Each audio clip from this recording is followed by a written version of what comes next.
첫 번째 발표를 맡은 오지연입니다. 인사드리겠습니다.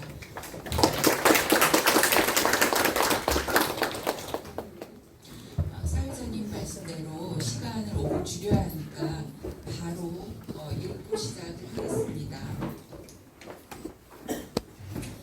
제가 맡은 주제는 원효의 법화 원흥사상과 성무도입니다. 머리말 보시면 사실은 이제 제가 첫 번째 발표이기 때문에 요 배경을 그래도 이제 읽는 게 순서라고 생각을 했는데 지금 또 시간이 줄어들었기 때문에 성무도의 지금 이 대중교화에 대해서는 잠시 생략을 하고요. 넘어가겠습니다. 8쪽으로.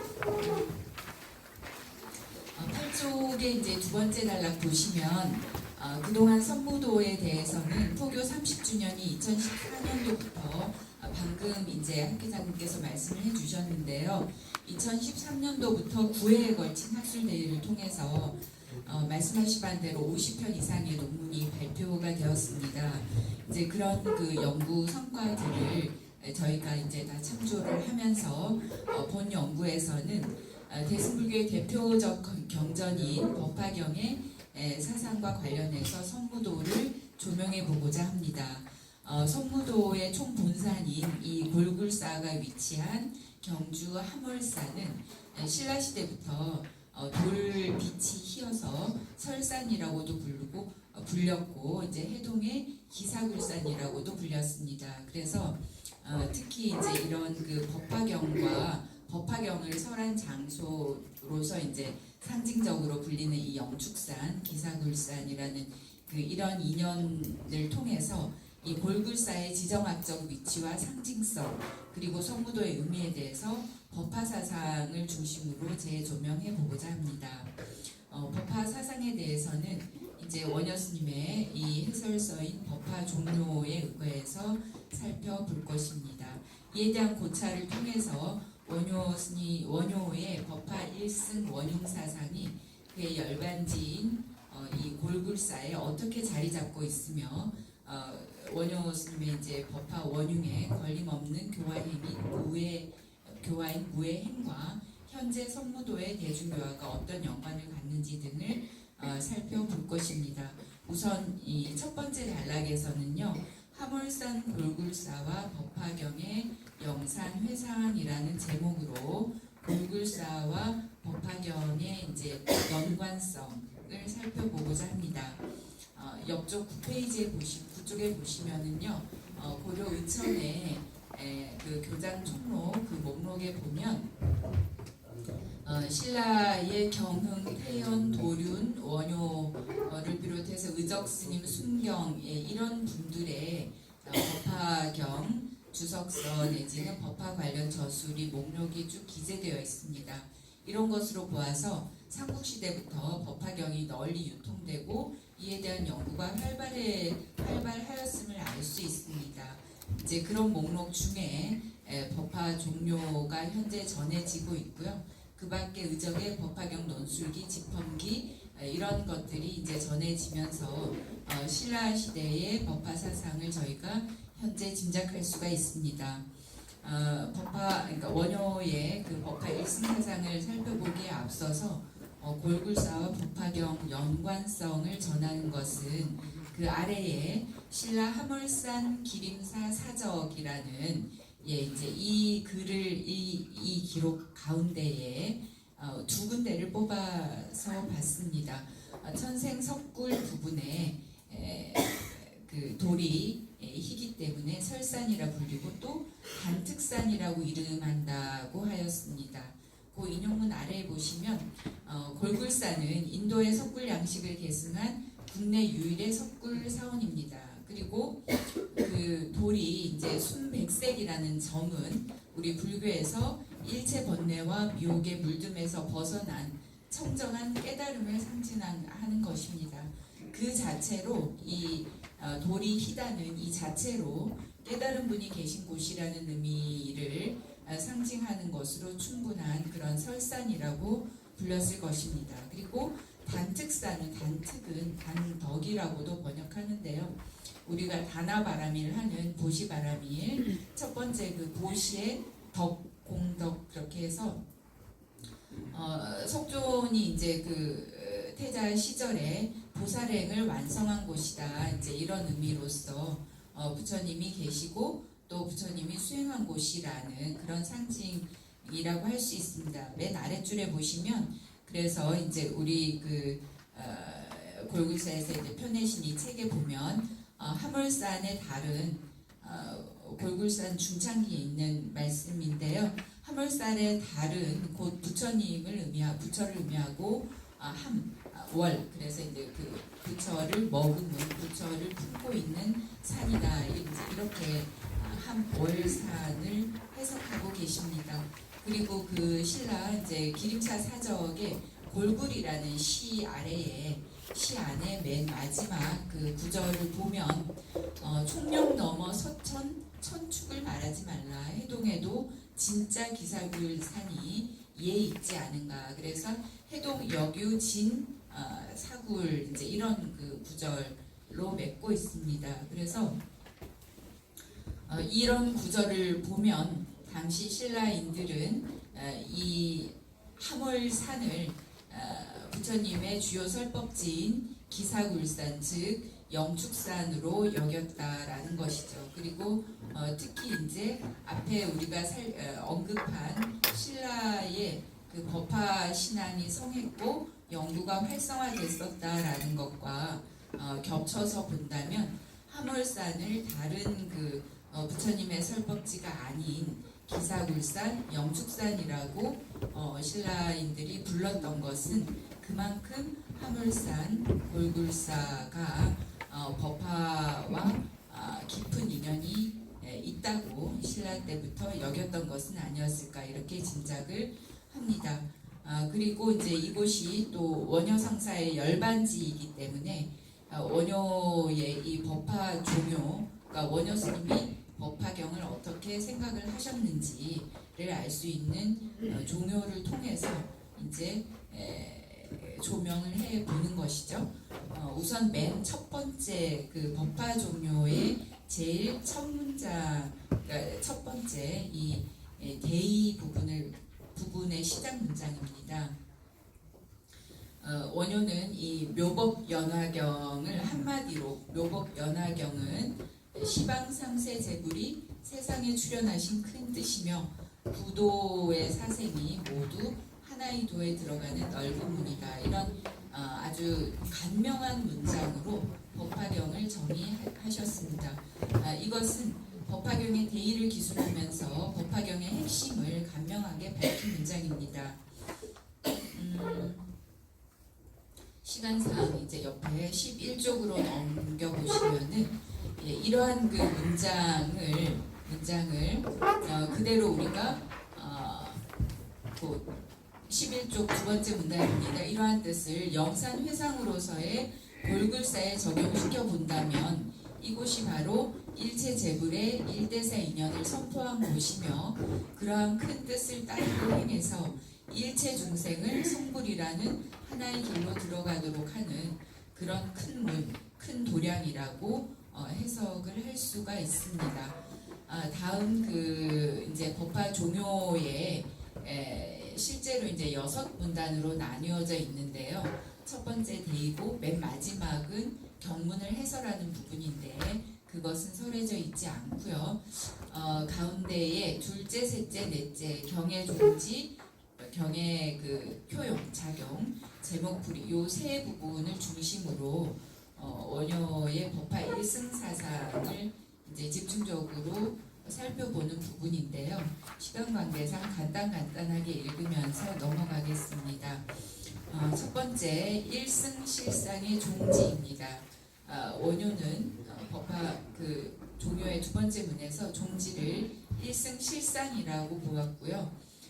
그것을 이제 설명하면서 일승을 능승인해서 이제 일승을 행하는 사람 또 일승의 법으로 나누어서 설명을 합니다. 맨 첫 번째 일승의 사람, 일승을 타는 사람 일승이 이제 그 하나의 수레니까 그죠? 수레를 타는 사람으로 표현을 했고요.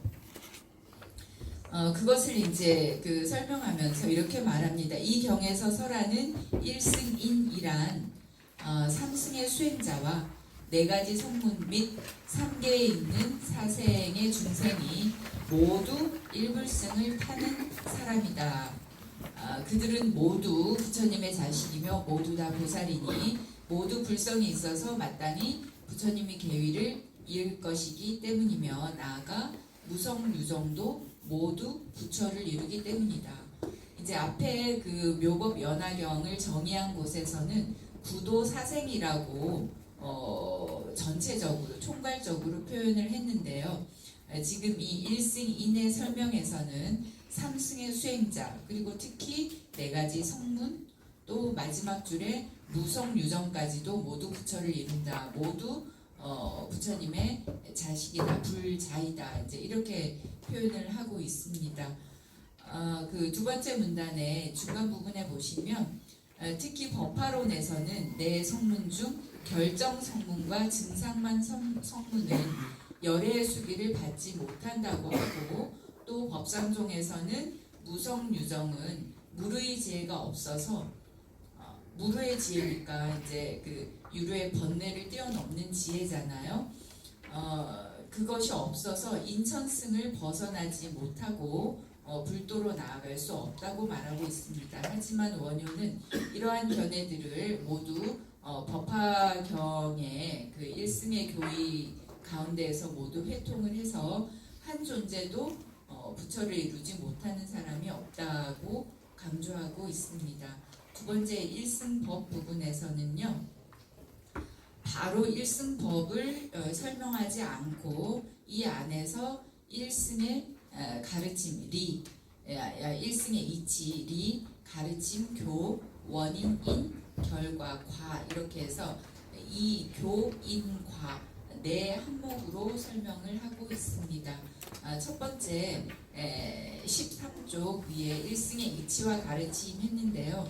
일승 리와 일승 교는 모든 그 다른 주석가들과 다 공통된 부분이어서 간단히 설하고 있습니다.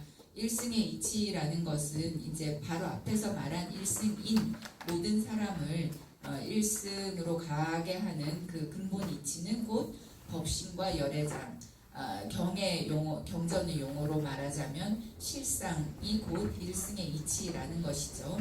그리고 일승의 가르침은 이 법화경뿐만이 아니라 이전에 설한 모든 부처님의 가르침, 이후에 설하시는 모든 부처님의 가르침, 그래서 부처님이 언어로 표현한 모든 가르침은 다 일승의 가르침이다. 그래서 법화만이 아니라 모든 부처님의 언설은 곧 일승이라고 표현을 하였습니다. 그 아래에 이제 일승의 원인과 뒤에 일승의 결과에 대해서 이야기를 하는데요.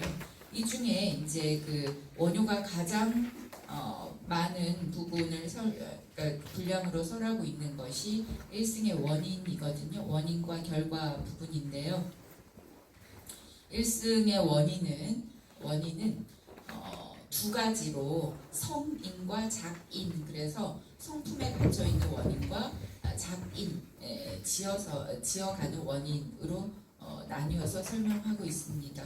이제 성품의 원인은 일체중생 시류불성 그런 말로 표현되는 것인데 특히 이제 우리 법화경에서 상불경 보살 품에서 여러분들 이제 아시겠지만 상불경 보살이 나는 항상 당신을 가벼이 여기지 않습니다. 당신은 모두 부처가 될 것입니다 하는 그 구절을 다 아시고 계실 텐데요. 이제 이 구절에 대해서 법화론에서는 결정 성문과 증상만 성문은 근기가 미숙함으로 열애가 수기를 주지 않는다 그렇게 하고요. 이제 그 대신에 이렇게 상불경 보살처럼 보살이 수기하여 발심하도록 한다. 이렇게 이제 법화론에서 해석을 하고 있습니다. 이에 대해서 원효는 결국 이 경의 뜻에 따르면 열반에 집착하는 이승, 그래서 이제 그 이승의 결과 성문 영곽의 그 결과에 집착하는 결정 성문 같은 존재이든 또는 무성 유정이든 모두 불성이 있으므로 부처가 된다라고 이제 이 성품의 원인 부분에서 강조를 하고 있습니다. 그리고 다음 지어가는 원인 부분은 성인이나 범부, 불교도나 외도, 그래서 내도, 외도 이렇게 이제 표현되어 있죠. 그래서 불교도나 외도이거나 또는 이제 깨달음을 구하거나 복을 구하거나 이거는 불도를 행하는 가운데에서도 성부를 지향하는 사람이 있고 그냥 복만 내가 지어서 인천승에 태어나도 된다 하는 사람이 있는데 그런 것에 상관없이 그가 짓는 모든 일체 성부는 모두 무상보리에 이르지 않을 수가 없다라고 강조를 하고 있습니다. 이제 그 아래의 방편품 개송을 여러분들이 아실 텐데요. 이런 그 아주 작은 선행만으로도 한 번 나무불 부르고 한 번 합장하는 이런 작은 선행으로도 모두 이미 불도를 이룬 것이다. 그래서 개이 성불도라고 되어 있는 방편품의 이제 개송 부분을 인용을 하면서 인용을 하였고요. 또 이제 그 대비경의 문장 14쪽 두 번째 문단인데요. 어떤 사람이 3개의 과보를 좋아해서 도시 등의 선업을 행하여 세세생생 열반에 들지 않기를 서원하더라도 그 성근으로 인해서 열반에 들어가지 않는 경우는 없다. 이제 이런 문장을 인용하고 있습니다. 이처럼 원효는 복을 구하는 인천승의 범부와 불도를 구하는 삼승의 수행자뿐 아니라 모든 외도들까지도 일체의 성근은 모두 불성에서 나와서 함께 본원으로 돌아가니 이것은 오직 부처님만이 알 수 있는 실상의 도리라고 강조하고 있습니다. 맨 아래 단락에 보시면은 앞에 인용된 방편품의 소선 성불의 개송을 보면 그가 저작거리에 들어가 무해박을 두드리며 무해가를 불렀던 것도 대중이 그의 모습을 보거나 노래를 듣고서 일념이라도 따라 기뻐하는 그런 성근으로 모두 이미 불도를 이루도록 교화하고자 한 것은 아니었을까 생각됩니다. 원효는 이 같은 실천적인 교화행을 통해서 일승실상을 몸소 구현해 보였던 것이라고 생각이 됩니다.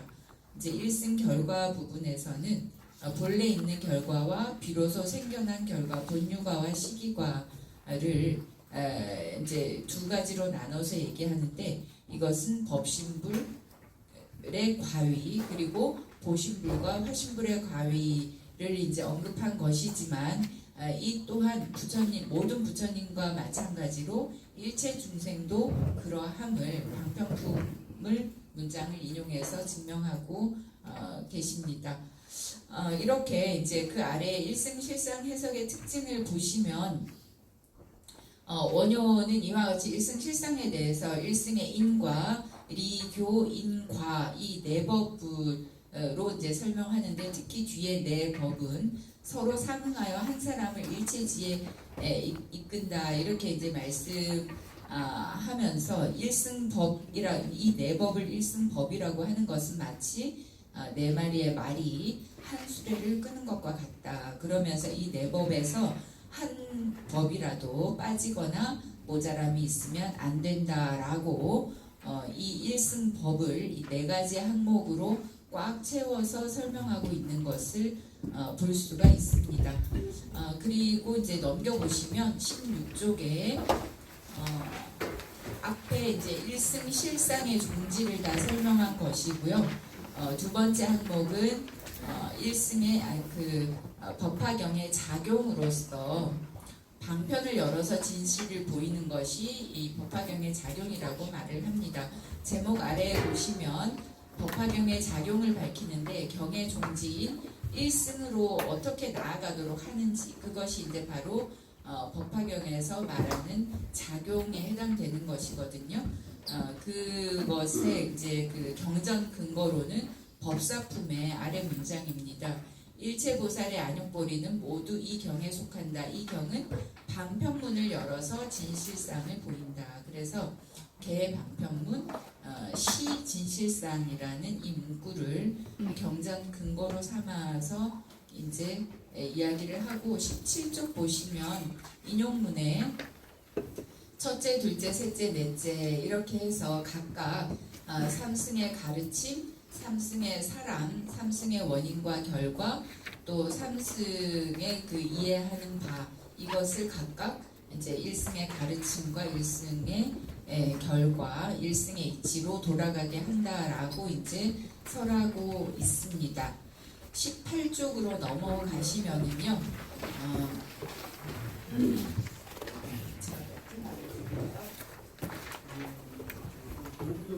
네, 그 18쪽에 보시면 설명으로는 마지막 단락인데요. 법화 원흉과 선무도로 되어 있거든요.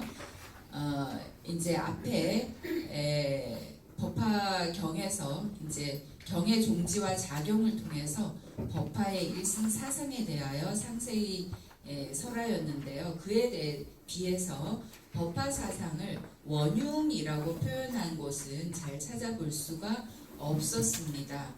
이제 하지만 한 단락 밑에 보시면 법화 종료에는 비록 원흉이라고 직접 표현하지는 않았지만 넷째 문인 경전의 제목 해석 가운데에 묘법의 부분에 그 의미가 드러나고 있습니다.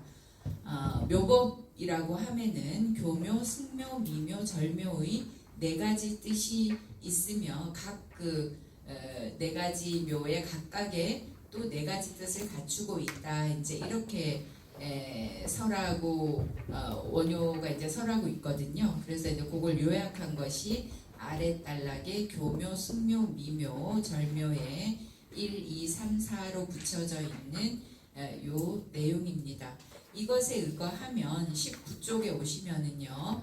원효는 지극히 넓고도 깊은 묘법의 뜻을 위와 같이 교묘, 승묘, 미묘, 절묘에 네 가지에 거두어 압축적으로 설하고 있습니다. 그것은 천태지의가 법화현의에서 묘법 연화경의 묘를 풀이하면서 정문신묘, 본문신묘, 관심신묘 이렇게 거의 한 그 6, 7권 분량에 해당하는 방대한 강설이 이루어져 있습니다. 이에 대해서 원효는 이와 같이 절제된 해석을 통해서 묘법의 원흉한 뜻을 드러내 보이고 있습니다. 특히 미묘의 설명 가운데 일승과덕이 원만하지 않음이 없다고 하거나 절묘에서 일승법이 광대하고 언서를 떠나 생각이 끊어졌다고 하는 것 등은 바로 원흉을 뜻하는 표현들입니다. 그리고 법화 종료에서는 이 네 가지 묘 가운데 교묘와 승묘, 그러니까 앞에 두 가지는 경의 작용에 따라 이름한 것이고 미묘와 절묘의 뜻은 종지에 따라 이름한 것이라고 했습니다. 그래서 원효는 법화경이 교묘하고 승묘한 작용으로서 방편문을 열어 진실상을 드러내 보이며 미묘하고 절묘한 종지인 일승실상에 이르게 하는 교설이다. 이제 이렇게 나타냈다고 할 수 있는 거죠. 이처럼 교묘, 승묘, 미묘, 절묘라는 묘법의 해설 가운데 법화의 원흉 사상, 원효의 법화 원흉 사상을 볼 수 있습니다. 그러면 이제 이것에 근거해서 이 선무도와 원효의 법화 원흉 사상을 어떻게 연결지어 해설할 수 있는지 아래 단락을 보겠습니다. 제목 아래 두 번째 단락에 보시면 선무도는 골굴사에 깃든 원효의 사상을 기본 정신으로 삼고 있으며 실천 목표를 원효의 일심, 화쟁, 원흉, 무해 이 사상에 두고 있습니다. 그러면 이제 법화 원흉 사상으로 선무도를 어떻게 볼 수 있는지 아래 먼저 경의 대의에서 말씀드린 부분은 앞에서 말씀드린 것과 겹치는데 밑에 두 번째 줄 선무도의 본산인 골굴사가 신라 때부터 영선회상이라고 여겨졌음을 상기하면 이 구절은 골굴사를 대표하는 문구로 삼기에 손색이 없을 것입니다. 즉 위의 구절을 골굴사에 적용하면 골굴사는 모든 부처님의 일대사 인연에 의거하여 일체 중생을 일불승으로 이끄는 큰 도량이라고 할 수 있습니다. 그리고 종지인 일승 실상의 원흉사상으로 본다면 그 아랫단락에 선무도의 대중교화와 이 일승실상의 종지를 연결 지을 수 있습니다. 선무도는 전통적인 불교의 수행법이지만 불교 수행의 목적뿐 아니라 일반 대중들이 몸과 마음의 건강을 되찾고 생활의 활력을 찾는 등의 목적으로도 국내외에 널리 전해지고 있습니다. 법화의 만성천불의 이치는 곧 불교도의 여부를 떠나 모든 대중이 각자의 자리에 선한 뜻으로 선무도를 닦아 행하는 그 자체가 일체 중생의 성불로 나아가는 길임을 증명하는 교리라고 할 수 있겠습니다. 그리고 이제 마지막으로 그 원효의 법화 원흉사상을 본 묘법의 4가지 해석을 차례로 대응시켜 보겠습니다. 첫째, 교묘는 삼승을 열어 일승 진실상을 보이는 작용의 묘함을 말합니다.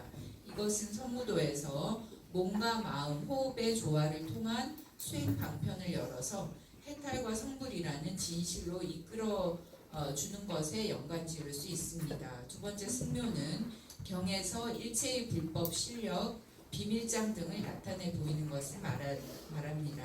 이것은 밀교의 행법을 계승한 선무도에서 좌관, 입관, 행관 가운데에서 3밀가지의 밀법을 닦는 것에 배대할 수가 있습니다.